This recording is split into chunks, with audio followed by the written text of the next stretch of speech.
Just in terms of setting the scene, there's a lot of debate around the pros and cons of ESG investing, what it might, what are the policies and that around it. We're going to be looking today past that. So rather than the what, it's more the how and the implications of it, and through a lens of implementation and making it work. Sustainable and responsible investing has a rich history going back many centuries. Some trace the origins of responsible investing back to Islamic practices that places ethical limits on profit generation. Others refer to Pastor John Wesley's 1758 sermon, The Use of Money, where he outlined the early tenets of social investing. Do not harm others through your business practices and avoid industries that can harm the health of others. And that sounds very much like some of the practice we're seeing today among asset owners around the world. In its recent benchmark report, the Responsible Investment Association of Australasia reported that responsible investment market continues to grow in both Australia and New Zealand. Over here in Australia, it's about 1.15 billion in 2019, representing 37% of total professionally managed assets under management. In New Zealand, it's about 154 billion in 2019, representing 52% of the estimated total professionally managed assets under management. So that's a long way from its religious origins many centuries ago. However, when we say ESG, so many things come to mind. It means so many things to so many people. When you, Rachel, hear somebody saying, "Oh, we're doing ESG investing," what's your first thought? What do you mean by that? It's hi everybody, it's a pleasure to be here. And look, I'm really glad that we're focusing on the how, not the if or the when with ESG. There's no commonly accepted definition for any of the things that we're going to be talking about today. Each jurisdiction handles it differently. There's laws in New Zealand that have no equivalent here in Australia in terms of governance around integration of ESG. So we can have fun with this by defining the terms ourselves, which will help frame our discussion. It's a nice debating technique. So when I talk about ESG, it's very much an agnostic term, in my opinion. When you talk about ESG, you're talking about data that impacts environmental, social, or corporate governance issues. That covers both explicit quantitative metrics and qualitative considerations. Although again, that's a very fuzzy line as well. It used to be, and I've always disliked this intensely, the difference between the financial and the non-financial. Anything that impacts on your investment returns or your company performance is per force a financial consideration. So I found that to be really fuzzy. So when I talk about ESG is data and information. It's the tools. And then everything else to me is a spectrum. So how do you use that data that covers climate change, natural capital, human rights, modern slavery, executive remuneration, board experience? How does that information go into the way that you organize your investment decision making and what you do with it as a result? And the result is that spectrum we're talking about. So there's responsible investment, there's ethical investment, there's impact investment, there's SRI. I'm happy to give little definitions of all of these so that everybody's on the same page as we are. So ESG integration. When we talk about that, that's just using the tools of ESG information to make decisions. And it's usually a risk-based measurement, sort of protecting your superannuation members, your KiwiSaver members from the downside of, say, climate risk. If we move a little bit further up the scale, then you go to what's called responsible investing. And I took this definition straight from the Responsible Investment Association Australasia, which I'm sure people on both sides in both of our countries are familiar with. And that refers to the activities to design a portfolio that has a positive social or environmental benefit, as well as the financial return. You move a little bit further along that scale, you get ethical investing, where the explicit moral or ethical views of whomever, the superannuation fund fiduciary member, the KiwiSaver member, a high net worth individual, those considerations go into the investment planning. So common ones are, no tobacco, no cluster munitions, which again, I think cluster munitions is an interesting one as an actual difference. I believe in New Zealand, By law, you can't, the New Zealand Super, and then by extension, Kiwi Savers can't invest in companies that produce cluster munitions. Well, over here in Australia, it's still a normative standard as opposed to actual law. You move a little bit further along that, and then you get into impact investing. And impact investing is sort of the small and emerging market that explicitly targets an environmental or social return and also market-like return. And it's a really exciting and vibrant area of growth, but still a small part of the overall pie in both Australia and in New Zealand.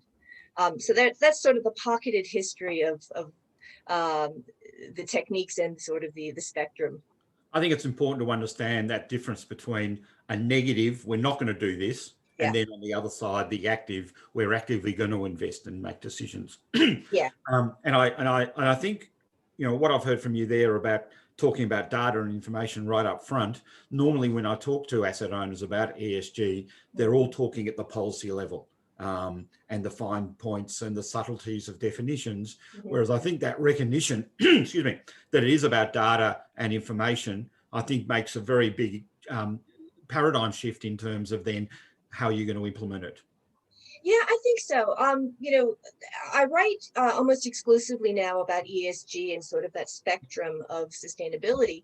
But I come to this area being a more mainstream trade financial reporter. So I've done a lot of writing in my time on custody and administration and governance issues, which I always appreciate because it sort of gives me a wider remit, I think.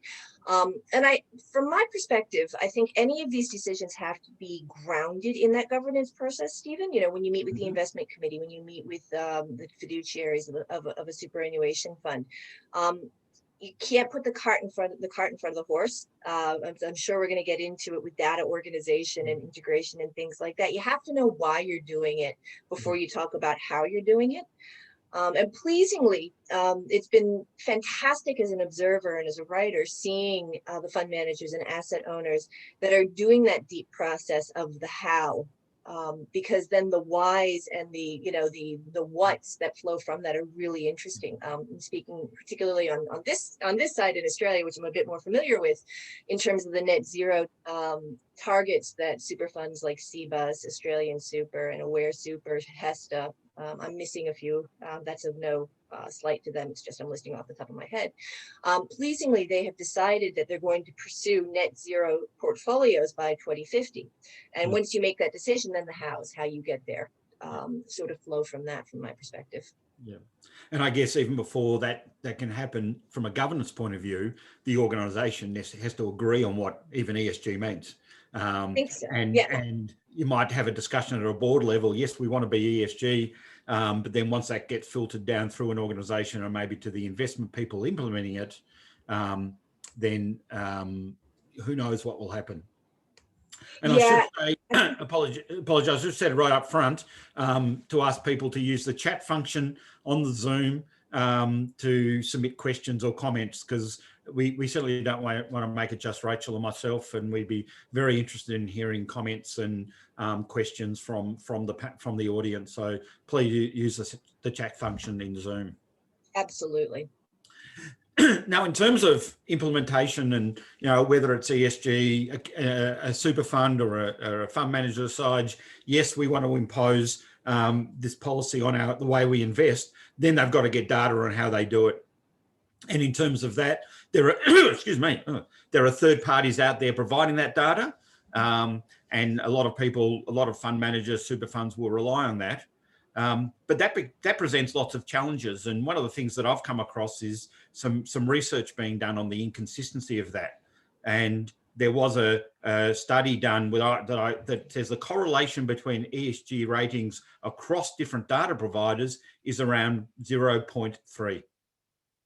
And in contrast, credit ratings from people like S&P and Moody's is around 0.99 in terms of the similarity. So we've got a real challenge that it's not just getting the data and using the data, it's what data are we going to get? Are we just going to go to one provider and get that data? So what are you seeing within organizations and from that move from we're going to do it, we need data to do it, here's the data we're going to do it with? I think it's useful to make a couple of distinctions here, Stephen. and I do mean a couple. So the first one is data versus ratings, right? These third-party providers assemble a vast array of data. The data sets are getting richer, they're getting more standardized, they're getting more comparable as time goes on. I mean, I started the sustainability, well, the FS Sustainability Now. I started it 9 years ago, and the sort of data that's available now, pushing into things like Scope 3 carbon emissions, were on the way far list when I first started writing.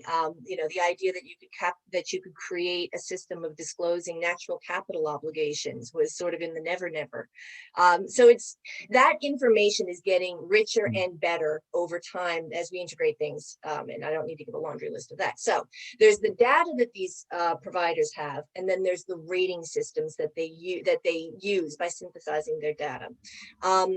And what's interesting is, and then again, let's make another distinction between active investment strategies and passive investment strategies, because I think that's also another useful distinction. A lot of passive strategies, index trackers, ETF products will create whatever the benchmark is, let's say the ASX 200 or the S&P 500, whatever, and we'll integrate, we'll create tilts and say, look, we're going to screen for you know, a company that scores in A on MSCI's ratings, or I'm thinking off the top of my head of, I can't remember what the other, whether it's 1 to 4 or letter grades or whatever the other providers, and they'll eliminate sort of the worst performers, tilt towards the best performers, and that's a use of the ratings, and that passive strategies will often go through.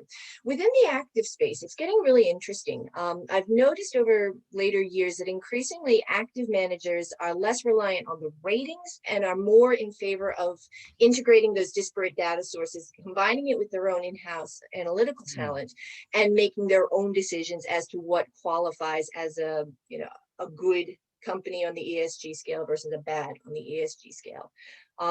Which again is a pleasing development, that there's this level of depth and sophistication in both the asset owner category as well as the asset manager category. And I could see larger asset owners, super funds, things like that, being able to have the capabilities in-house to be able to bring together multiple data sources and do that integration. Yeah. You know, they're doing it with other areas as well, and that's really critical. What about then some of the smaller players, and is scale then important as part of that ESG process? Again, let's make some useful distinctions. I love a good compare and contrast. It's such a nice narrative binary.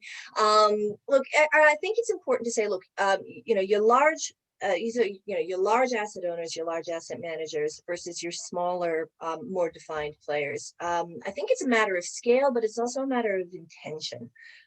So for example, BlackRock, huge company, when Larry Fink issues his letter to the largest listed companies in the world, markets take notice. It becomes the issues that BlackRock write about become the issues that rise further up, particularly around passive and index strategies. You know, you've got Aussie Super here in Australia, who have a large and developed ESG team, as most super funds do. I'm enormously respectful of what NZ Super does with its responsible investment team, in terms of the depth and sophistication as a global leader in that space. You can do certain things because you have scale, but then at the opposite end, there's some really interesting smaller fund managers and smaller asset owners who decide that because of their membership base, because of that why, the mission statement, will often invest in those in-house capabilities. It will add cost to their fee base, but they see it as a way of being more engaged with the needs of their members to invest in that. There's a small super fund here in Australia called Christian Super, and they've been really on the forefront in deep engagement around ethical issues, with, you know, integrated throughout their organization, but having a really large and developed ESG team for such a small entity. Similarly, Australian Ethical Investments, which used to be quite small, is running up the boards very, very quickly. You know, integrating an ethical statement into their mission statement and then devoting the resources to carry that out in a consistent and authentic manner. You know, I haven't looked at their bottom line as to how much having the extra people on board adds in terms of basis points to fees, but they're slightly higher than an industry fund would be, like an Aussie Super, and that's because they're using a small, sort of proportionally larger amount of their administration resource towards ethical investment. We've got a comment here from Taryn Summers, which is related to what we've been talking about. I feel that until ESG is defined, practitioners will not be able to determine what data they need. Even during this presentation, the shift to RI sustainability to ESG is occurring, yet each differ markedly. Until it's defined, then many will claim they are ESG. Is there anyone working on defining for practitioners? I guess, a lot of us know the term greenwashing. Just before I get your answer, I know that the International Organization of Securities Commission, IOSCO, which is sort of the global roof body, and here in Australia, ASIC are part of that, and there'll be the equivalent in New Zealand. They're certainly very concerned with this issue as well. And they've highlighted the disparate definitions and guidelines that have been a problem, especially as ESG investing has been increasingly popular at institutional and wholesale and retail level. So there's a new task force now in IOSCO that's working to identify commonalities across sustainability disclosure standards across the world and to develop some sort of principle-based guidance. And once it's highlighted this, hopefully then each individual jurisdiction, the regulators there will also be involved. So look, Taryn, yes, you've highlighted a really big issue, and it's one that does need to be taken on board. What are you seeing in that space as well, Rachel? Oh, absolutely. And it's such a right-on comment, Taryn. Look, there's a lot. The long and the short of it is there's a lot going on. I would note that, IOSCO itself is not a supranational regulator, but often what they take on becomes embodied in local regulation. We can think about that from, mainstream regulation of things like derivatives and transactions like that. It seems like increasingly the industry is trying to push for common and standard definitions. You've got the European Union, which had its high-level engagement group, which has created a green taxonomy, which is actually being put into European Union law, which will have common definitions around what ESG is, what an ESG product is, and will therefore become legal codification. You've also got the CFA Institute, which is embarking on creating a common standard for ESG product disclosure. Now, again, with the CFA Institute doesn't have the force of law, but if it requires that charter holders of the CFA who create products use these standards as a recommended good guide of governance, that will go very far in creating standard. And then over here in Australia, we've had the Australian Sustainable Finance Initiative, which has been sort of the equivalent to the European Union developments, equivalent to what's happened in Canada as well.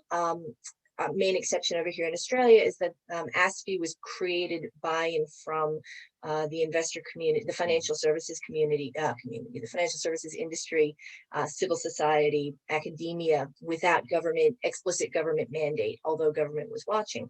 ASFI published its final roadmap yesterday, and one of the big work projects is to come up with a taxonomy that's not duplicative. I'm certain being practical and efficient people, where it fits, they will use taxonomies that operate in other markets. But yeah, they're working to create a taxonomy for Australia as well. I think they've got sort of a short but multi-year timeline to make this happen. I'm positive there will be fantastic discussions. And look, it is challenging. It becomes subjective. Hugely. And it's so hard to compare. And, David Harrison's asked, it sounds like it's hard to compare and measure between investment managers on how well they are performing from an ESG perspective. So what do you say to an investor who would like to invest in a fund that is ethical fund? What measures can folks rely on?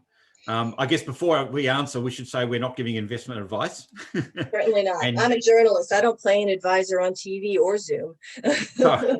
So David, we're not giving you investment advice, but we can talk about what are some of the indicators. Look, it's a really challenging question. In fact, and I'm sorry, let me just double check with the, so David, look, it's a really challenging question, mainly because it is very, very difficult to completely tease out what portion of investment return is due to decisions based on ESG.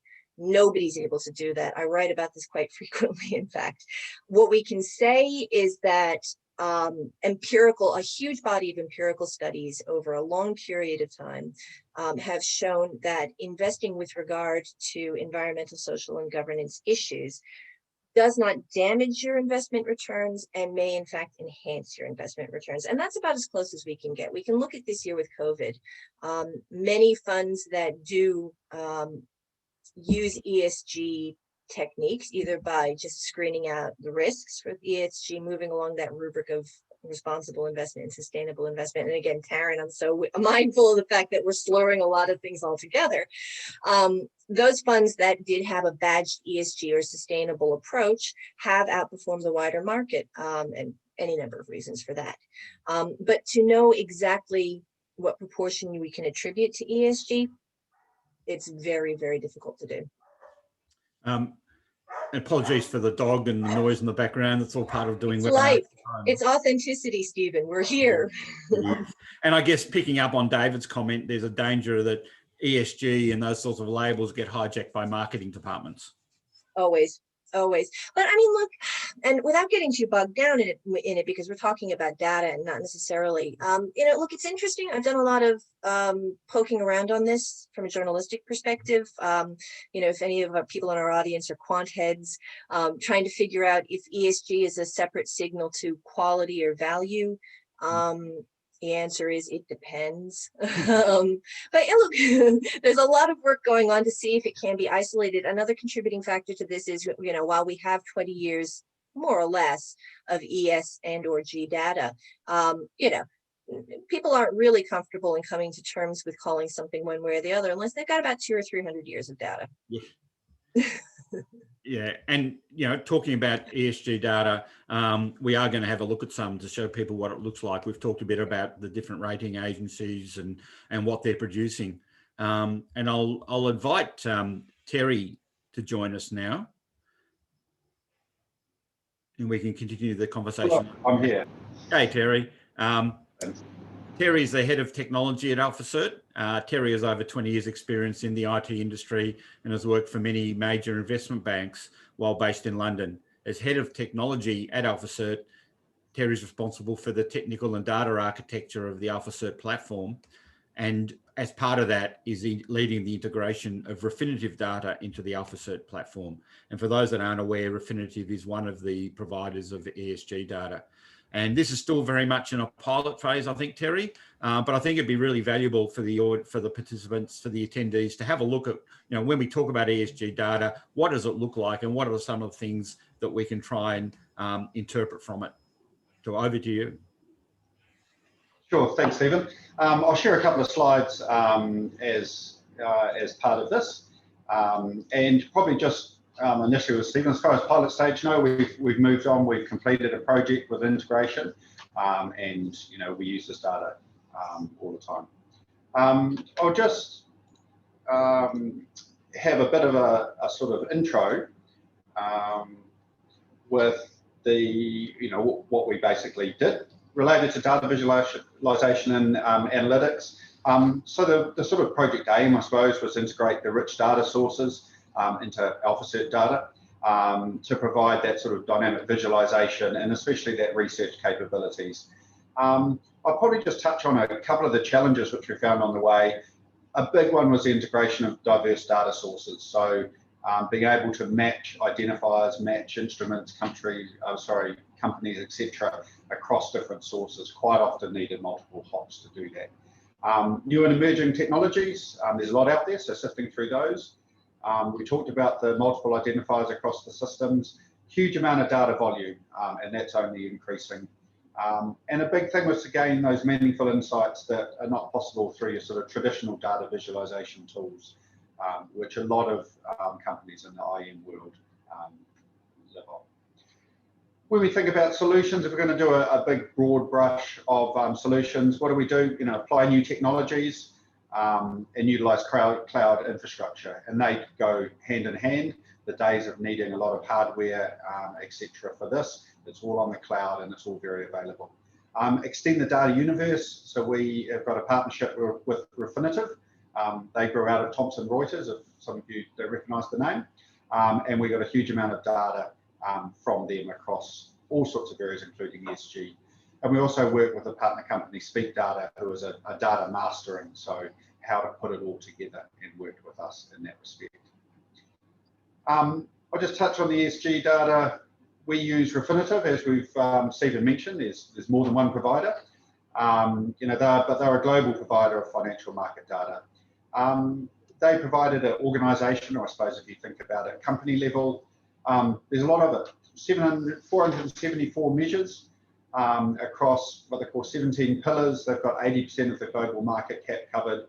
They've got a lot of standardisation in there, which allows you to compare companies, and things like indexes and benchmarks, and enabling portfolios to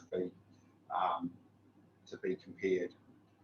If we have a look at these pillars, I won't go through every one, but ESG broken into environment, social and governance. They also have a controversy score, and that is sort of across the whole company, and they certainly have quite a few measures across that area. When you think about the measures, they range from waste recycling ratios, staff transportation, daycare services, board diversity, community lending. I mean, if you go down into those 474 measures, they go into some quite unexpected and unique areas. So with that as a bit of an intro, what I want to do is have a bit of a demo of what this data looks like sort of in real life, something that you can touch. And what I'll show you is some of our visualization tools. The current one we're using here is on Microsoft's product, Power BI, which you probably got actually free with your license if you're in Office 365. So what we're seeing here is a dashboard. We can filter by any attribute. In this case, we're just set up for portfolio and country. We've got all of the ESG scores, and here we've chosen the main pillars across the environment, social and governance. And to the right, we have a scatter graph which shows the distribution across. On the vertical axis, we've got the market value, or the amount of value of the holdings that, in this case, this portfolio has. And down the bottom is the ESG score. So obviously what you're looking at is you're looking at everything to be to the right, I suppose. So you want to have your ESG score as great as possible. We can filter down to various countries or any other attribute. We can also have a look and click on, say, a particular dot here. In this case, we're talking about something with a low ESG rating. Funnily enough, it's a minor, BHP, and actually drill down and see some of the actual individual ratings of some of these individual companies. So this is just one example of the sort of visualization tools that we can use.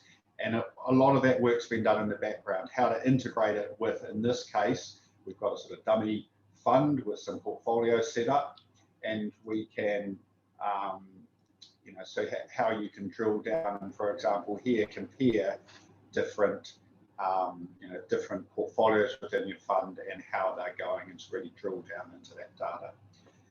So that's, as I said, one example of the ESG type visualization.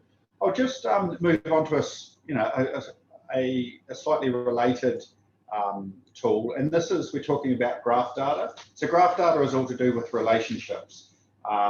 We things like have, a country is domiciled in a country, a person is a director of a company, an instrument is issued by an issuer, etc.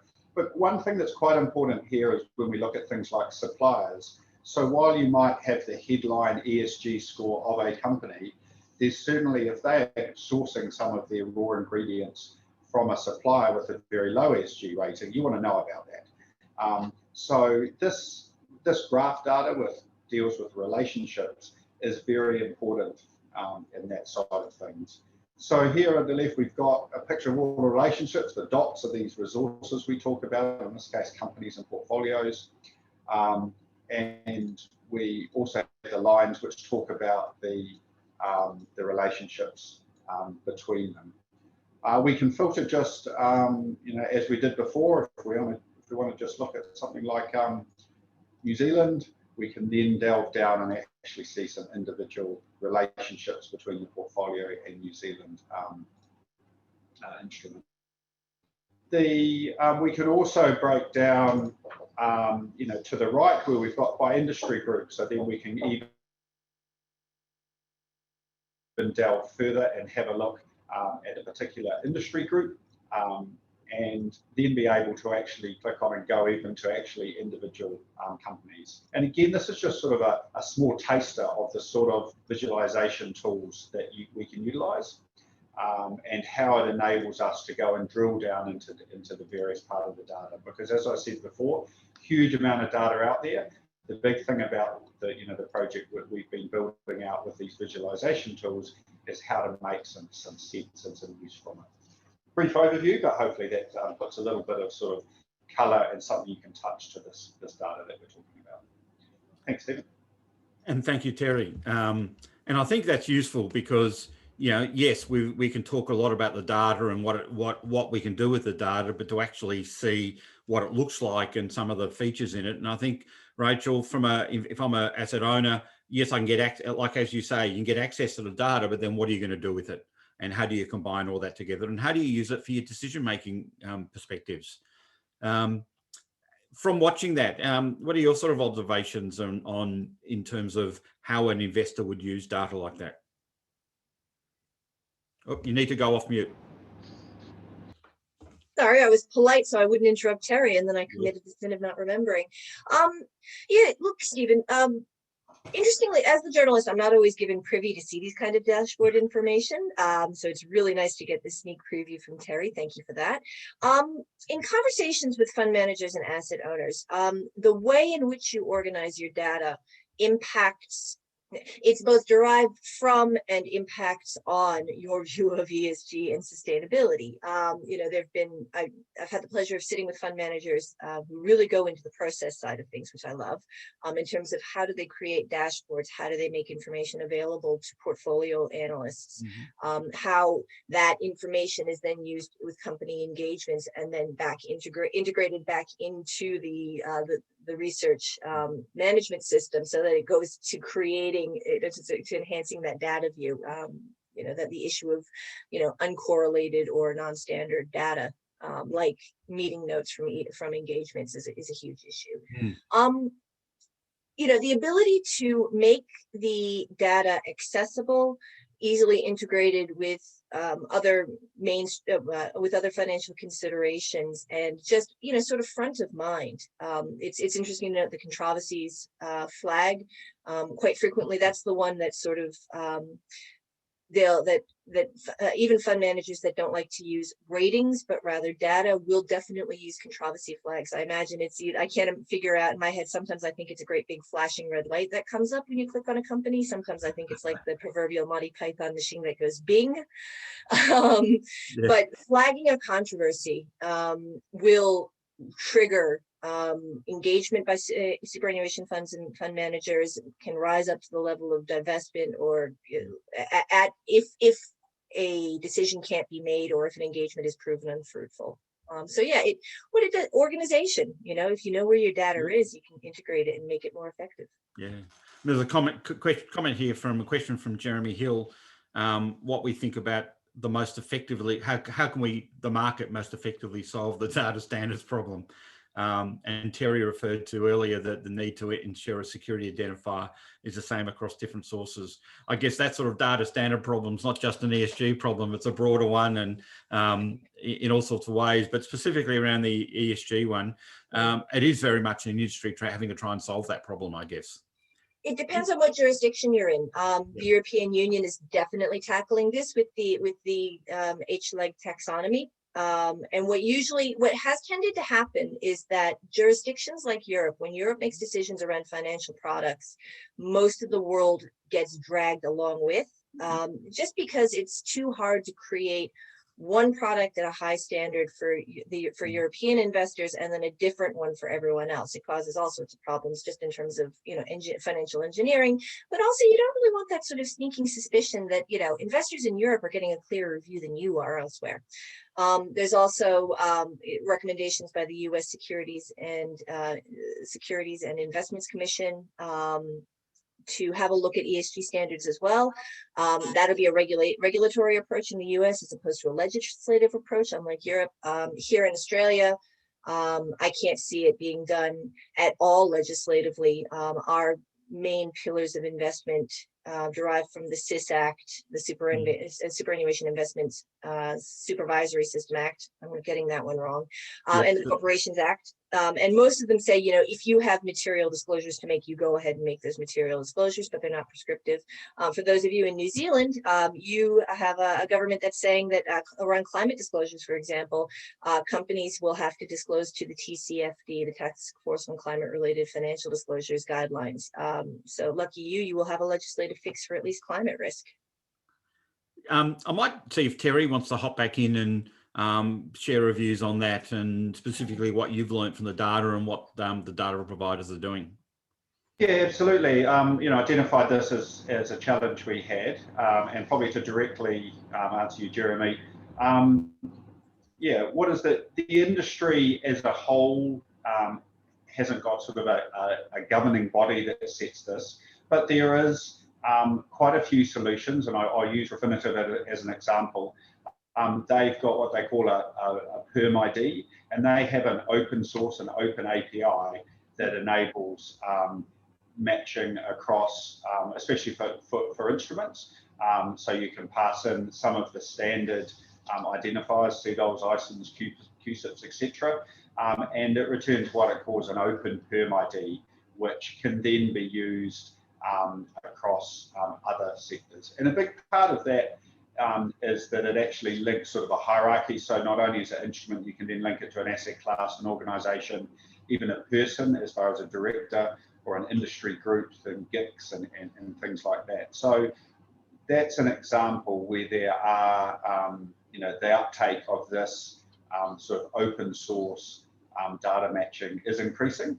And this is just one example that Refinitiv have brought up, which we found very useful. And we got a very high, sort of close to 98% match when we were running through all the instruments that we held in our sample portfolio, and running that through with things like CDOLs and returning and be able to utilize these standard identifiers across, you know, other data sources, whether it was ESG or news and analytics or etc., that sort of data.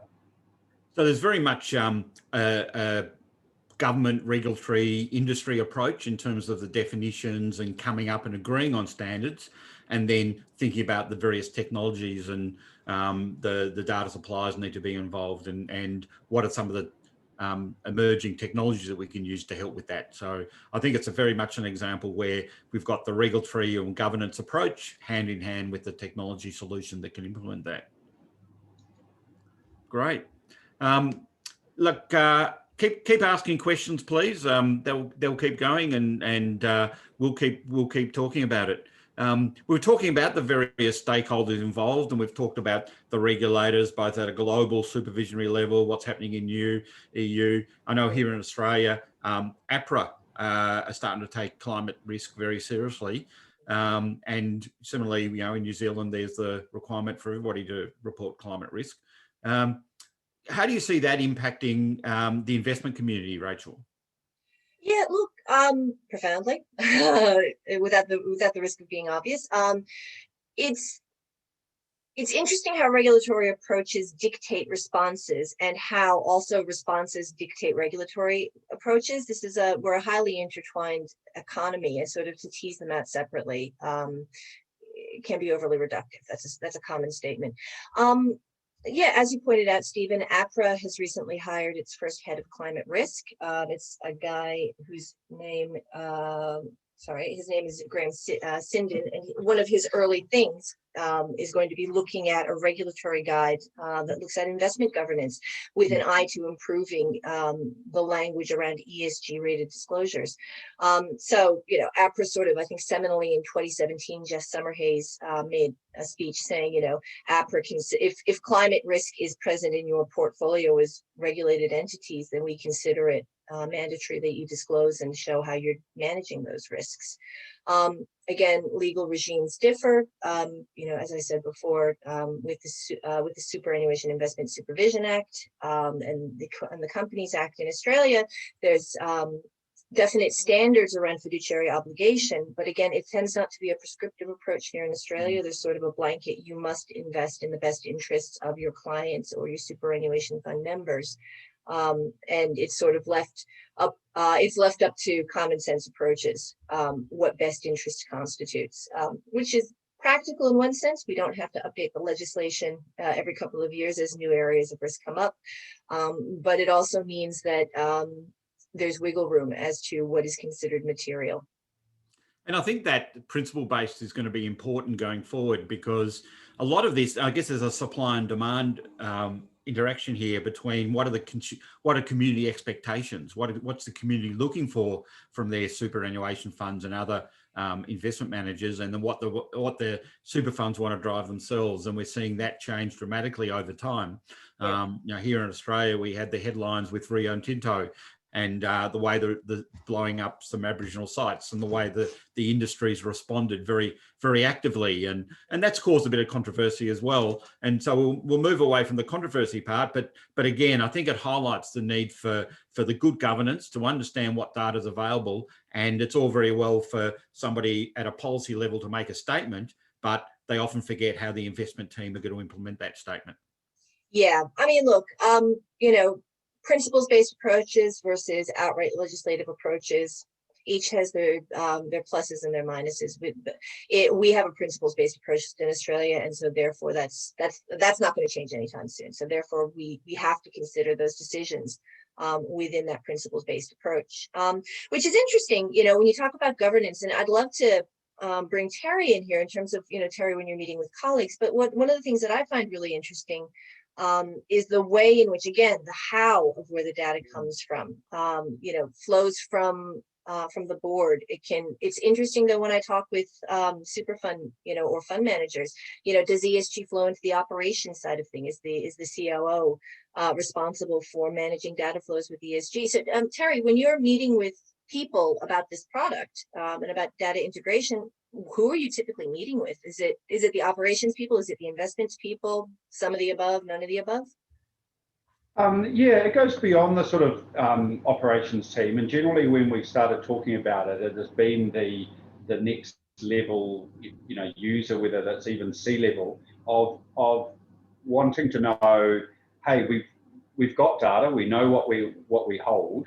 How can we use it more effectively? And part of that quite often comes into to that discussion is, you know, how can we use it for understanding our ESG? How can we use it for understanding some of the relationships we see, so we can probably delve deeper into it, or in some areas, how can we use it with, you know, news and analytics, so we can tie it all together?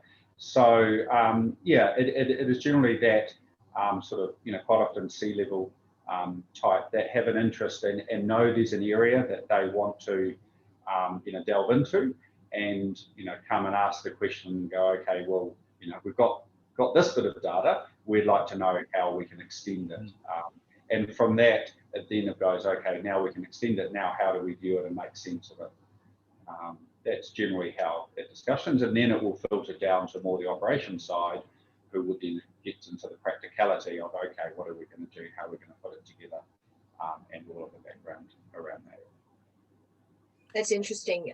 You see everything across the gamut when you're talking about this area. I find it's interesting to me when it tends to be something that's driven by operations first, because then you have that opportunity to go across the silos and, you know, sort of do a deeper integration of ESG data. You know, there's been I've just got through the years, custodians have tried to make a play in this space as well around, because saying, we're the repository of data as an asset. ESG is data, therefore, we can effectively help you organize your ESG data flows in ways that are meaningful in terms of decision making. A couple of the global custodians through the years have talked to me about their offerings and their solutions. And so yeah, I don't back any horses in this one, but it's interesting whether it's coming from an operations driven perspective or an investment driven perspective, and then how it gets sort of rolled out and embodied and integrated throughout an organization. And I'd imagine as the organisation sees the type of data coming through and the fact that there is richer data coming through they may have thought, then they can use that to help inform the way they put into practice what they're doing as well. Mm. Yeah, I think one of the areas is that it's a little bit more complicated than it sounds. If it was all simple, then as you say, a custodian, hey, well, we're the keeper of the truth. Hey, that's right, we'll add a couple of fields to this feed and now you've got all the ESG data. And I suppose that shows the complexity against and some of those challenges I talked about getting things from different sources, of making things match, of the large data volumes that we're talking about. So things like your old file-based solutions can be not even viable.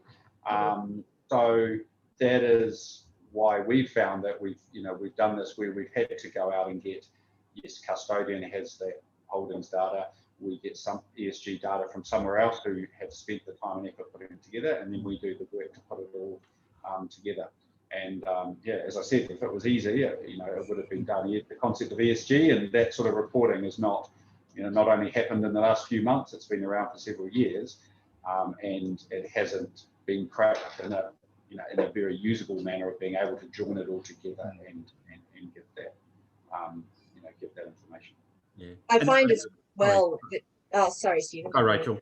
Yeah, look, I find as well in terms of in conversation with end users, there's also the problem. It's not just the top-down data that comes in from the external providers, but it's the bottom-up reflecting, the notes from the meetings, the engagement process, which a lot of both asset owners and fund managers are getting very disciplined about.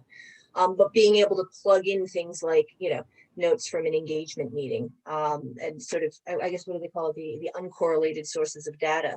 And being able to flow that from bottom up through an organization as well it proves to be an interesting challenge as well. I mean, it's back to what you said right at the start, Rachel, about ESG being data, but a mix of quantitative and qualitative data. And I think with something like ESG, and then we've heard today, we look at some of the comments that have come through regarding some of the subjectivity, some of the difficulties in interpreting the data. We need that qualitative overlay as well, and actual talking to companies and things like that. Look, we'll look at wrapping up in the next 5 minutes, but there's another question. Yeah, it's a good one. Come through from Scott Taylor. The new younger generation are a lot more environmentally aware and are the future of member growth. I can imagine those funds that have succeeded are going to be using ESG data in a graphical format more and more. And the most successful companies using data visualization effectively are things like Google and Facebook. So Scott's asked for our thoughts on that. And also, I guess, in Australia here especially, we're seeing a lot of merger conversations between superannuation funds and where ESG might rate in those conversations. I guess, in terms of the generational shifts, and we are certainly seeing more of an interest in ESG there. And I think, Rachel, your comment about Christian Super and using, they might be a little bit more expensive than an Australian super, but part of their ESG investing is very much part of their engagement model. Mm-hmm. Absolutely.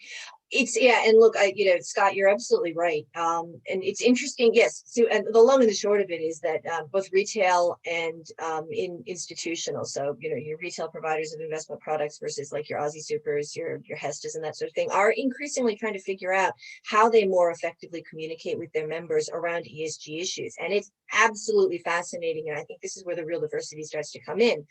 So, for example, Australian Ethical and Future Super having been founded by two people who were high up in the Get Up movement to create a fossil fuel free super fund. heavily leverage graphic presentations, social media platforms, and direct communication with members extremely effectively, I find. And they put resources into that because they see it as part of their value add. Interestingly enough, industry super funds, HESTA, for example, being the industry super fund representing the nursing and community care sector, is very focused on communicating in ways that resonate with its membership base, and also investing in ways that are in line with member expectations. They're quite open about talking about the fact that, some of their impact investing, they've invested in a dementia village in Tasmania, for example. They're investing in social and affordable housing here in Melbourne, are directly driven by direct communication that they have with their members. And they say our members prioritize that. Therefore, where we can have this impact that is meaningful and obviously doesn't detract from, our fiduciary responsibility to provide safe retirement outcomes, they'll do it. And I think increasingly as we get mergers, particularly in Australia, I'm not so sure about what's on the ground in New Zealand, my apologies, as we have more government inquiries, as we have the superannuation and retirement review, sort of poking at, and, it's healthy to poke at, what do we use superannuation for? What do we use retirement for? Part of that is creating that relationship with your members and saying, this is what you do and this is how you do it. And part of that is communicating using graphics, using social media. Topical for merger conversations. I assume, Scott, you're talking about merger of superannuation funds as opposed to, Yeah, that's how I read it. Yeah, well, let's presume. We have the ability to presume, so let's presume, Scott, if you mean otherwise, you do chime in.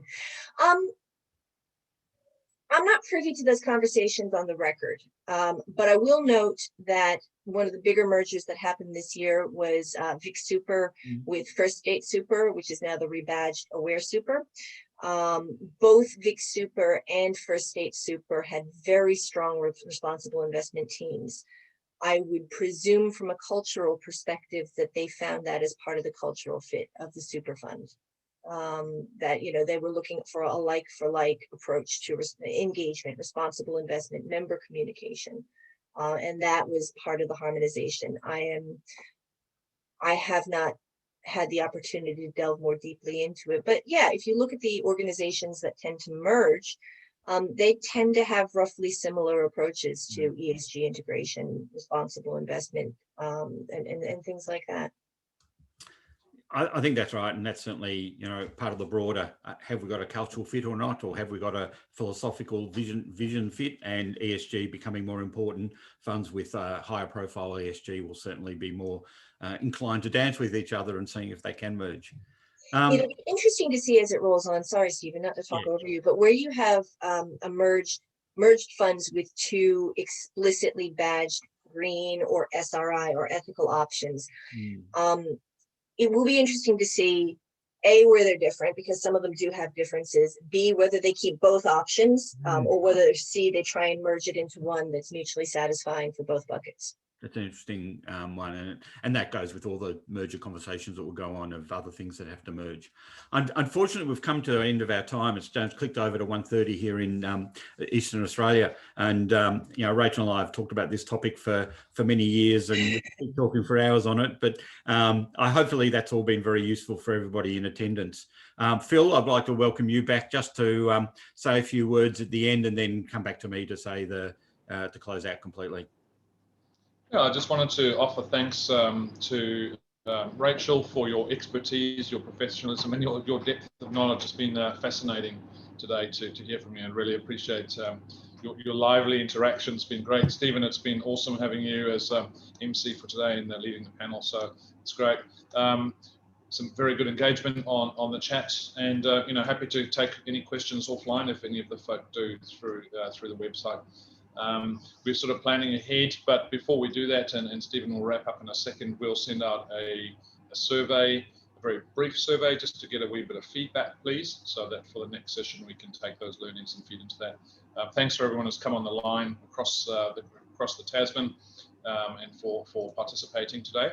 And looking ahead, our theme for the next into the next year is we're doing some work on a data maturity model and assessing organisations that are moving from a very low base of maturity around their data management in investment operations and more broadly through to the established super funds and the large organisations such as Australian Super that we do a lot of work with and is our cornerstone customer in Melbourne, through to the banks that through ClearPoint we've had a lot of dealings with and active dealings with them, have very large and complex systems. So hopefully that's of interest to some of the attendees here today.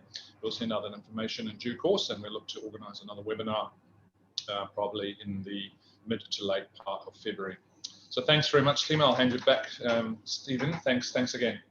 Thanks, Phil. And Rachel, I'll just throw to you to say thank you very much for your involvement today. It was great. And do you want to just let everyone know where they can find out more about what you're doing? And certainly I'd recommend people subscribing to FS Sustainability. Well, thank you. Well, look, Stephen, it's been an absolute pleasure. As you said, I absolutely enjoy talking with you. It's fun to do it on a Zoom screen as opposed to over a couple of coffees while we figure out all the problems in the world.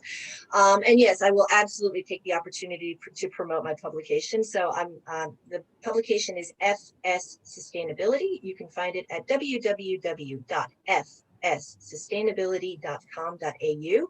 I publish a free weekly newsletter that comes out Friday mornings, 8 a.m. Australian Eastern Standard Time. Please do subscribe. I talk about issues like this and many, many others across both the investment and the corporate world, and delighted to welcome more people on board. So thank you for the opportunity, Stephen. And once again, thank you for being involved today. Thank you for AlphaCert. Thank you, Phil, for putting this topic out there to get people the conversation. I've enjoyed it and certainly learned a lot from it. Thanks to everybody on both sides of the Tasman who have been in attendance today.